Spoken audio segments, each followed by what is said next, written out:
जय Hind everyone. I am Rohit Kumar. तो आपका स्टूडेंट क्लास 112 में आपका बहुत बहुत स्वागत है। तो आज मैंने एक मोस्ट इम्पोर्टेंट टॉपिक लेकर आ रहा हूँ। जो पहले वर्क पढ़ लिए थे, वर्क के बाद उसी का एक टॉपिक, जैसे वर्क पावर एनर्जी पढ़े थे, उसी तरह दूसरा टॉपिक एनर्जी है। क्या है? एनर्जी। एनर्जी को समझेंगे, आखिर एनर्जी है क्या, क्या होता है, कैसे होता है, उसका एग्जाम्पल समझेंगे और इसमें सारा कंसेप्ट क्लियर है। जितना भी डेरिवेशन होगा वो सारा बताया जाएगा। आप लोग अंत तक वीडियो को जरूर देखिएगा और ज़्यादा से ज़्यादा लाइक शेयर जरूर कीजिए, क्योंकि आपका एक छोटा सा हेल्प एक मदद के रूप में हो सकता है। ठीक है, इससे ज़्यादा मैं नहीं कहूँगा। तो पहले समझिएगा क्या है। तो सबसे पहले वर्क पढ़ लिए थे कि बल और विस्थापित दूरी के गुणनफल को product of the displacement of force work बोलते हैं। लेकिन यहाँ पर एक ऐसा है कि नो डिस्प्लेसमेंट फिर भी वर्क हो। जो एबिलिटी होता है ना, एबिलिटी कोई भी आपको वर्क करने के लिए एबिलिटी, और मान लिया जाए कि ये जो यहाँ पे रखा हुआ है ये तो रेस्ट में है, लेकिन इसको हमको वर्क कर रहे हैं। वर्क ऐसे तो उनका तो वर्क नहीं हो, लेकिन इसको वर्क जब कर रहे हैं, चल रहा है, तो इसमें कुछ तो कुछ एनर्जी लॉस्ट हो रहा है ना भाई, इसको वर्क कराने में। तो जो वर्क कराने में जो एबिलिटी होता है, उसकी क्षमता होती है, मेरे हाथ की जितना क्षमता है, इसको वर्क करा रहा है। तो यही है कि कार्य करने की क्षमता को, काम करने के, कोई भी वर्क करने की क्षमता को, कितना हमको पास का एबिलिटी है, उसी क्षमता को हम लोग ऊर्जा कहते हैं। जैसे हम लोग बोझ लिए हुए हैं, ये इतना देर से रुके हुए हैं, कोई एनर्जी नहीं वर्क हो रहा है, लेकिन कोई एनर्जी तो लॉस्ट हो रहा ना है, केमिकल एनर्जी। बोझ ली हुई है, जैसे घोड़ा पर खड़ा हुआ है व्यक्ति, डंकी है, डंकी पर पूरा सामान लदा हुआ है, वो खड़ा चल नहीं रहा है, तो नो वर्क, वर्क जीरो है। लेकिन वहाँ पर तो एनर्जी लगा रहा ना है अंदर से, केमिकल एनर्जी उसका बॉडी का वही है। तो समझिए इसका डिफिनेशन इंग्लिश में डिफाइन है क्या, कि energy is the define, energy उसको डिफाइन कर सकते हैं, is the ability to do work, यानी कि काम करने की जितना हमको क्षमता होगा, एबिलिटी होगा, उसी को हम लोग वर्क कर, उसी को हम लोग एनर्जी कहते हैं। क्या? Energy. Energy is define as ability of work, यानी कि एबिलिटी, हमको वर्क करने के लिए कितना एबिलिटी चाहिए, यही है। आप लोग देख सकते हैं, डिसीजन स्क्रीनशॉट लेकर लिख सकते हैं। क्या? Energy is define as the ability to do work. ठीक है, एग्जाम्पल में बहुत सारा एनर्जी है। क्या? Chemical energy, heating energy, light energy, potential energy, kinetic energy, ये सब भी हो सकता है। Sound energy, atomic energy, nuclear energy, बहुत सारा है। लेकिन सबको सिर्फ करके दो पार्ट में बांट दिया गया है। तो उससे पहले समझेंगे इसका और क्या क्या होता है, कैसी क्वांटिटी है। तो ये तो स्केलर क्वांटिटी है। जिस तरह वर्क के भाई समझिए, पोर्शन है वर्क का, क्योंकि वर्क से रिलेटेड है भाई, तो सारा इसका डायमेंशनल फार्मूला से मैं जो वर्क, इसका एसआई यूनिट, सीजीएस यूनिट, जितना भी सेम है जो सारा है। तो क्या है, एसआई में जिससे पढ़ाया गया था, एसआई यूनिट में, इंटरनेशनल सिस्टम यूनिट में इसका जूल होता है। एसआई वर्क या एनर्जी दोनों को बोल देगा कि कौन ऐसे दो क्वांटिटी है जिसके एसआई यूनिट सेम होता है।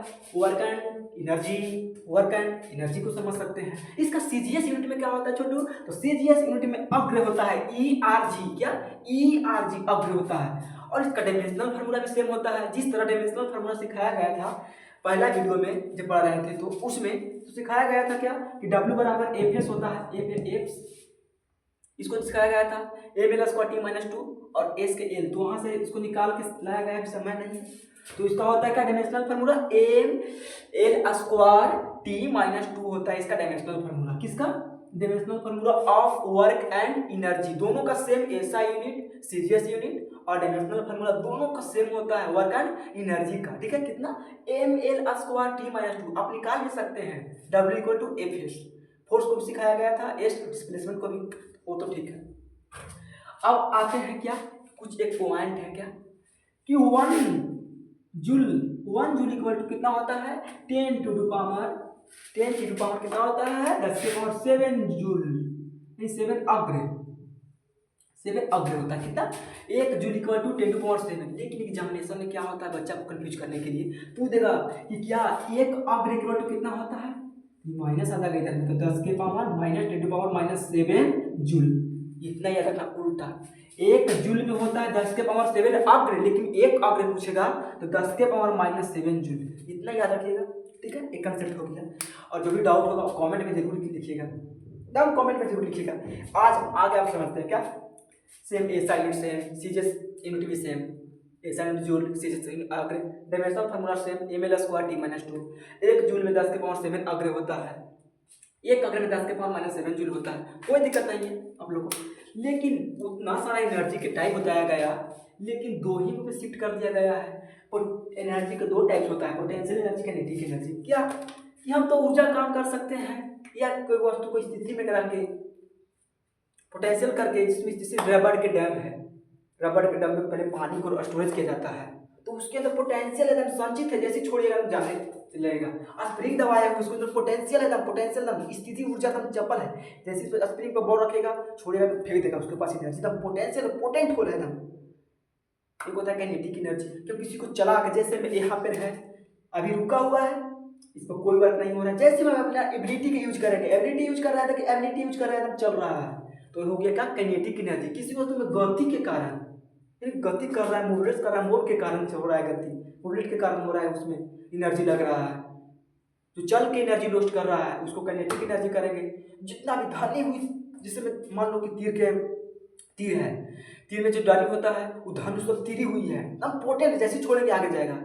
अब लोग गुलियल खेलते हैं, गुलियल, ये सब जितना सारा है, पतंग उड़ा रहे हैं, पतंग उड़ा रहे, पतंग में तनी हुई है, वो सारा पोटेंशियल एनर्जी है, क्योंकि उसमें संचित ऊर्जा है। जैसे में ईंट लेके जा रहा है पत्थर आदमी ऊपर से नीचे, वो भी पोटेंशियल एनर्जी है। तो एग्जाम्पल आगे समझाएंगे, जब पोटेंशियल एनर्जी पढ़ाएंगे तब। हम आते हैं काइनेटिक एनर्जी में। काइनेटिक एनर्जी क्या होता है भाई, अभी बताए हम कि किसी वस्तु में गति के कारण हम अपना एनर्जी को लोस्ट कर रहे हैं, क्योंकि वर्क करने के लिए एनर्जी चाहिए बिना, ठीक है। तो वो हो गया, पहले था भाई कि वर्क करने के लिए मास उतना जरूरी नहीं था कि मास उतना, लेकिन ये डिपेंडेंट करता है, जितना भी ये इम्पोर्टेंट पार्ट है कि डिपेंडेंट ऑफ एनर्जी किस किस पर निर्भर करता है, तो उसमें मास ऑफ ऑब्जेक्ट, कोई वस्तु का मास रहना चाहिए। उसके बाद स्पीड ऑफ ऑब्जेक्ट, कितना वस्तु उसका स्पीड क्या है, तभी हम एनर्जी को लोस्ट करेंगे, ये दोनों डिपेंड करता है, ठीक है, कोई दिक्कत नहीं, देख लीजिएगा।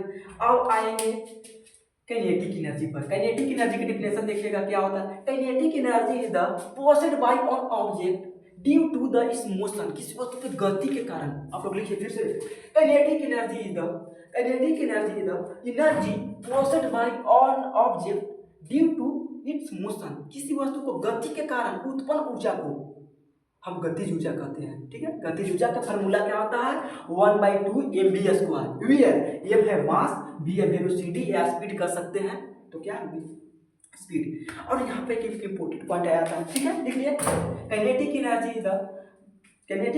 Is the possessed by an object due to its motion, कोई दिक्कत नहीं। लेकिन यहाँ पर एक इंपॉर्टेंट फार्मूला यह आता है, यदि हम काइनेटिक एनर्जी में यदि मास को या वेलोसिटी को अगर दुगना कर देंगे तो कितना गुना बढ़ जाएगा, ये आता है। जैसे 2 टाइम्स करेंगे तो इसका 4 टाइम्स हो जाएगा काइनेटिक एनर्जी, 4 टाइम्स हो जाएगा, याद रखिएगा।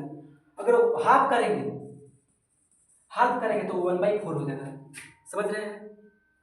जब देखा जाता है टाइम्स किया जाता है तो 2 को मिटा दिया जाता है, यहाँ हिसाब को, इसको खाली देखा जाता है कितना बढ़ जा रहा है, ठीक है। तो आप एक प्रश्न लिखिए, यदि किसी वस्तु का मास को दुगना कर दिया जाएगा और उसका जो वेलोसिटी का हाफ कर दिया जाएगा, तो मूल्य जो पहले के काइनेटिक एनर्जी था और जो अब नया बनेगा कितना गुना बढ़ जाएगा, कितना टाइम्स इंक्रीज कर जाएगा, आप लोग बना कर लाइएगा। तो ऐसा होता है, ठीक है। अगर 4 गुना किया जाएगा उसका वेलोसिटी को तो 16 गुना बढ़ जाएगा, हाफ किया जाएगा तो 1/4 हो जाएगा, ठीक है। मास को जितना करेंगे उतना ही रहेगा, कोई दिक्कत नहीं। मास को हाफ करेंगे तो हाफ ही रहेगा, मास को दुगना करें तो दुगना रहेंगे। या स्क्वायर है तो स्क्वायर गुना बढ़ जाएगा, उसका स्क्वायर के बढ़ जाएगा, ठीक है। ये कंफ्यूज नहीं होना, क्या पूछता है प्रश्न में कि यदि किसी गतिशील वस्तु को यदि उसका वेलोसिटी को दुगना कर दिया जाएगा तो उसका गतिज ऊर्जा कितना बढ़ जाएगा, तो 4 गुना, उसका स्क्वायर कर देना है। वेग को पूछेगा तो उसका स्क्वायर कर देना है, मास पूछेगा तो जितना है उतना ही, ठीक है। ये समझना है क्या होता है। Kinetic energy possessed by an object due to its motion, जो भी डाउट होगा पूछिएगा। अब आते हैं क्या आते हैं, अब ड्राइविंग करने आता है। Driving formula of kinetic energy, आखिर 1/2 mv² आया कैसे, 1/2 mv² कैसे आया उसको प्रूव करके सिखाते हैं, ठीक है। तो देखते रहिएगा, इसमें जिसको डाउट है वो ऑफलाइन वाला पूछ सकते हैं, ऑनलाइन वाला कमेंट कीजिएगा, ठीक है। तो पोटेंशियल एनर्जी को भी छोड़ते हैं, नेक्स्ट क्लास में पोटेंशियल एनर्जी के लिए बना देंगे। आज हम काइनेटिक एनर्जी के सिर्फ लेकर आए हैं, क्या होता है काइनेटिक एनर्जी। ये भी समझ गया कि इस पर डिपेंड रहता है mass of object, mass of speed. दो एग्जाम में भी पूछेगा, काइनेटिक एनर्जी डिपेंडेंट ऑफ वस्तु के द्रव्यमान पर और वस्तु के चाल पे, स्पीड पे। ठीक है, हो गया।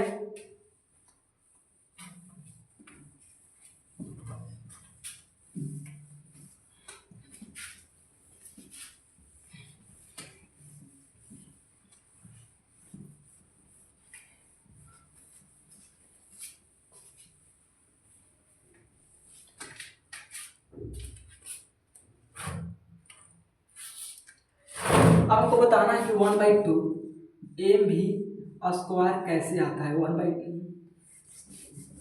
काइनेटिक यानी कि के इक्वल टू 1/2 एम भी स्क्वायर कैसे आता है, ये आपको दिखाना है, प्रूव करके देना, ड्राइविंग करना है।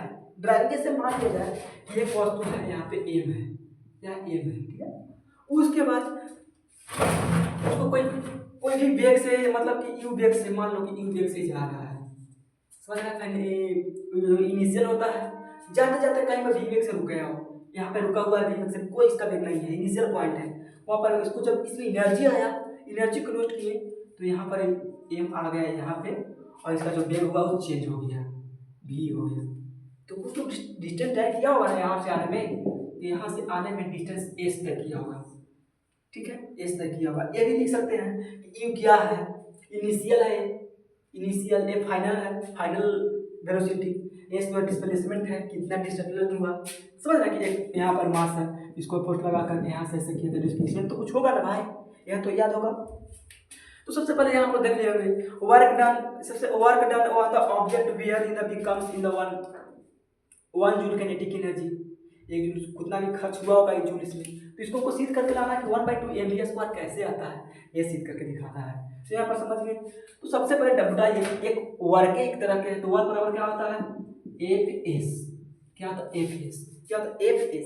आप लोग पहले याद किए होंगे क्या कि वी स्क्वायर इक्वल टू क्या होता है, यू स्क्वायर प्लस 2as, ठीक है, यहाँ याद किए होंगे। तो V square minus U square equal to 2as, S हम निकालेंगे तो क्या होगा, V square minus U square by में 2a equal to S, S तो यहाँ से आ गया। दूसरा बात, आपको बचपन से पढ़ाया जाता होगा कि क्या एक बराबर क्या होता है, एक इक्वल टू एम बी, यानी कि फोर्स बराबर क्या होता है, मास इनटू एक्सीलरेशन। तो वर्क इक्वल टू क्या होता है, वर्क इक्वल टू एक बराबर क्या होता है, आप लोग को पहले ही याद होगा कि फोर्स बराबर क्या होता है, मास इनटू एक्सीलरेशन। एस आपने निकाल के लाया यहाँ से हाइड्रोजन फार्मूला से, क्या होता है V square minus U square by 2a। आपको मालूम होगा यहाँ पे कि वी स्क्वायर क्या है, फाइनल, यू स्क्वायर क्या है, इनिशियल, प्रारंभिक वेग, यानी कि पहले जब रुकल है तो कोई वेग होगा, तो वी तो जीरो ना होगा भाई, वी बराबर है यू जीरो ना होगा, क्योंकि इनिशियल है, इनिशियल वेलोसिटी जीरो होगा, क्योंकि जब भी वो वेग में रहता है तो कोई इसका स्पीड नहीं है तो जीरो, तो यहाँ पर तो यू जीरो, तो क्या होगा W equal to M A, क्या एम ए, वी स्क्वायर क्या हो जाएगा, वी स्क्वायर तो ये तो जीरो हो जाएगा, तो हो जाएगा पूरा V square by 2a, S A cancel हो जाएगा, डब्ल्यू इक्वल टू क्या आ गया, एम वी स्क्वायर बाई 2, यानी कि 1/2 एम वी स्क्वायर, प्रूव करके आ गया। समझ रहे हैं कि यू जीरो क्यों नहीं है, क्योंकि इनिशियल है, प्रारंभिक वेग जीरो, क्योंकि वस्तु रेस्ट में है, ठीक है। तो ये फार्मूला आ गया सिद्ध करके। अगर कोई को डाउट होगा तो हम लोग बता सकते हैं। इसमें कार चल रहा है, पंखा चल रहा है, सब काइनेटिक एनर्जी का जामन है, जो इतना समझ के जो गति के कारण मूव कर रहा है, मोशन के कारण जो एनर्जी नष्ट हो रहा है, उसको हम बोलेंगे काइनेटिक एनर्जी। जो भी आप लोग का डाउट होगा आपका अगला chapter next point potential energy, mgh होता है W बराबर mgh, उसको भी होता है W बराबर mgh, लिख लो W बराबर mgh, नेक्स्ट वीडियो में आएगा। और काइनेटिक एनर्जी के बराबर क्या होता है, केपी भी बोल सकते हैं, के बराबर क्या होता है 1/2 एम वी स्क्वायर। किस तरह आया सो भी समझ लीजिए, ठीक है। मैंने यहाँ W बराबर एफ एस होता है, एफ के लिए एम ए लिखे, उसके बाद यहाँ से फार्मूला निकाल के लाया था एस के, V square minus U square by 2a, समझ गए। W बराबर एम ए लिखे। अब यहाँ पर जो इनिशियल है, जो प्रारंभिक बिंदु जीरो होगा, क्योंकि रेस्ट में है, यू इक्वल टू जीरो होगा, तो हो गया V square by 2, S A cut गया, M V square by 2, prove हो गया। तो ऐसा ही वीडियो देखने के लिए आपसे एक रिक्वेस्ट है कि एक सब्सक्राइब जरूर कीजिएगा।